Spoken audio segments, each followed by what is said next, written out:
Hello everyone, welcome to Gnanakuteer. రథసప్తమిని పురస్కరించుకొని ఒక చిన్న శ్లోకాన్ని నేర్చుకుందాం. ముందుగా రథసప్తమి సూర్యునికి సంబంధించినటువంటి పండుగ.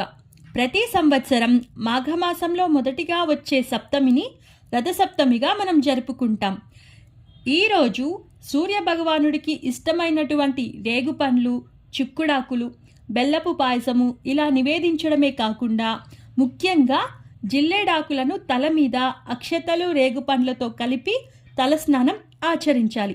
అలా తలస్నానం ఆచరించే సమయంలో ఒక మంత్రం పఠిస్తూ చేస్తే మనకున్న అనారోగ్యాలు, బాధలు తొలగిపోయి ఆయురారోగ్యాలు, సుఖ సంతోషాలు లభిస్తాయని మన పెద్దలు మనకు నేర్పిన సంస్కృతి.